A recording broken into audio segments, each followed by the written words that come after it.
Welcome to New Possibilities. I speak truth to power without fear. So this is the follow-up to my video about Cynthia G and Chrissie debating on this issue of colorism.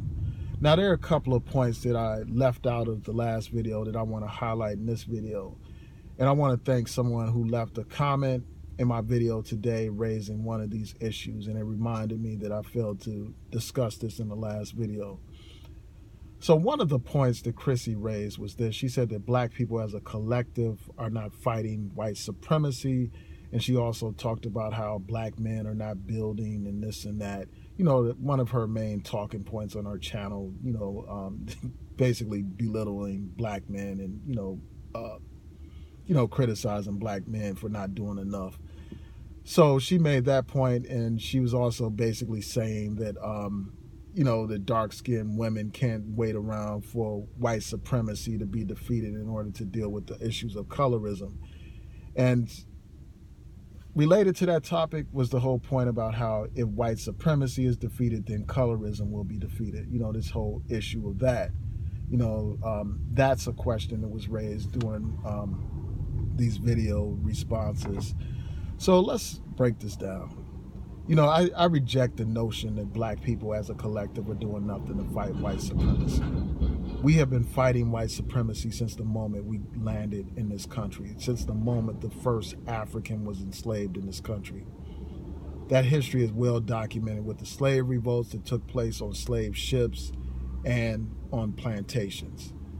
That history is documented by the abolitionist movement, where you had the Underground Railroad. That history is documented by the civil rights movement and the Black Power movement and the movement of today for Black lives. Black people have been fighting white supremacy from day one, and black people continue to do so today. If you go on social media, you will hear black people speaking out. There are all kinds of black organizations in this country fighting against racism and white supremacy every day. There are lawyers in court fighting against discrimination every day in court. So this notion that black people as a collective are not fighting against white supremacy is just false. It is straight up false. We fight against it every day. And, I just think that a lot of times we take this defeatist type of mentality, this idea that we're not doing anything and we're so helpless and this and that.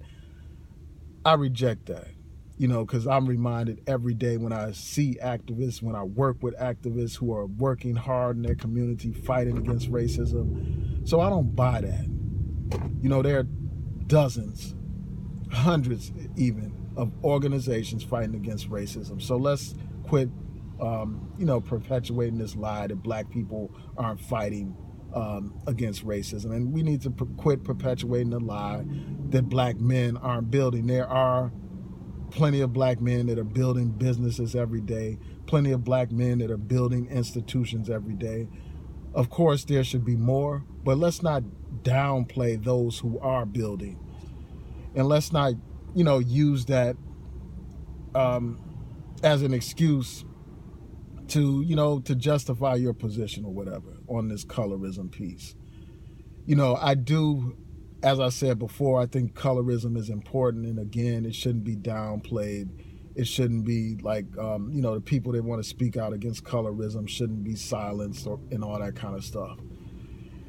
And, on this question about whether or not ending white supremacy will end colorism, it depends on what you mean by white supremacy. If you're talking about a system of white dominance, just ending that alone, like white political dominance, ending that alone, if you think that that will end colorism, I don't think that that will necessarily end colorism. Removing white people from a position of power and dominance over black people, that alone would not end colorism. Because we see it in countries, for instance, in Africa, where it's black ruled, where black people control the institutions of that society, but yet and still you have black women bleaching their skin in order to look like white people, or to look lighter, because they view lighter skin as more desirable, as more beautiful. So I think that, you know, ending white supremacy as a political system is, you know, the first step. It's like breaking the physical shackles, but even after you break those physical shackles, you still have the mental shackles. You know, so I think that it is, you know, it's a fundamental problem, man. And I think that this colorism issue needs to be dealt with along with white supremacy. And I don't think that just fighting against white racism alone will defeat this problem of colorism. Because we see that even like in institutions that black people control, you still see, you know, problems of colorism and stuff. So I just think that it goes it's deeper than ending white political dominance over black people. So that's one point that I wanted to make in this video. And then also the last point I want to address is this whole thing about faceless people, you know, because that was a point that Cynthia G raised. She was talking about how she doesn't really subscribe to or really support people who don't show their faces on YouTube. And I have a couple of things to say about that. I have mixed feelings about it. First of all, I do understand why people do not show their face. I completely get it. I understand. You know, and I'm pretty sure, like, you know, Crissie probably works in corporate America and this and that, and she doesn't want to have to deal with the politics of, you know, having her name and her face out there. So I get that. I understand why somebody would not show their face. And just based on my experience alone, I understand why people don't show their faces. Because people, you know, they can contact your employer if they disagree with what you say or your positions on issues. You can jeopardize your employment by making controversial statements and stuff here on YouTube. And also by having a large digital footprint, it jeopardizes job opportunities for those who are, you know, employed, who are seeking employment in corporate America or any kind of prestigious type of employment. So I understand why people wouldn't do it. I completely get that. But also I see why people would be suspicious of those who don't show their faces. Because, I mean, I just think about like a Malcolm X. He didn't have the luxury of hiding behind some mask or some computer screen. Martin Luther King didn't have that luxury. And some of these people want to pretend to be black leaders, and I don't think that they deserve that title if they don't have the courage to show their faces.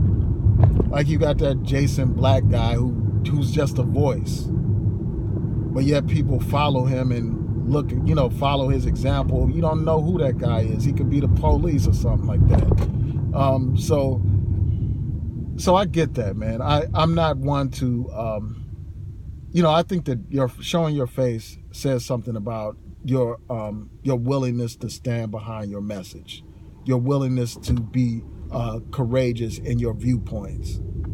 Because anyone can be a troll. And I'm not saying that, you know, Crissie is a troll or anything like that. But anybody can be a troll. But I don't have any problem with somebody like a Crissie not showing her face. You know, it's not that important.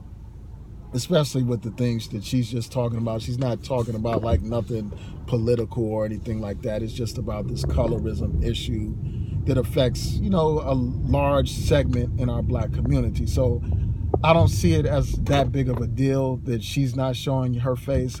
But I do see it as a big deal when you have somebody like a Jason Black, for instance, you know, pretending to be the quote unquote black authority, and he doesn't even have the courage to show his face. I don't understand how people would follow somebody like that. You know, somebody that is so critical of everybody, but they don't even show their face. You know, that's when you're suspect. You know, somebody that has everything to say about everybody in their lives and criticizing this one and that one, but they don't show their face. That's suspect to me. As I said in another video where I called out this guy for possibly being an agent. So that's how I feel about it, man. For me, it's not as significant with Crissie. I could care less if she doesn't show her face. But when somebody tries to take on this leadership role, this black empowerment role, yeah, then I have some serious questions about you not showing your face. And then, like, a lot of people speculate about how she looks and this and that. I just want to talk about that real briefly. To me, that's irrelevant, like how Crissie looks. It doesn't have anything to do with, the message that she's conveying about this issue of colorism. It doesn't even matter. The only thing that would matter is if she's a dark-skinned woman, and it's clear, like, just from her commentary, that she probably is a dark-skinned woman. Speaking on these types of issues about dark-skinned women, that's the only thing that would be relevant. As for people making speculation about how she looks, I don't think that that's the issue. It's probably just, again, like, just because of her position in corporate America or whatever, that she doesn't want to show her face. And again, I understand why she wouldn't do that.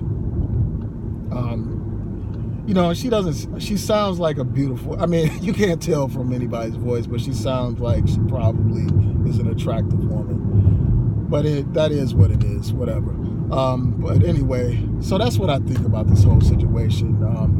Tell me what y'all think. Please rate, comment, and subscribe. Peace.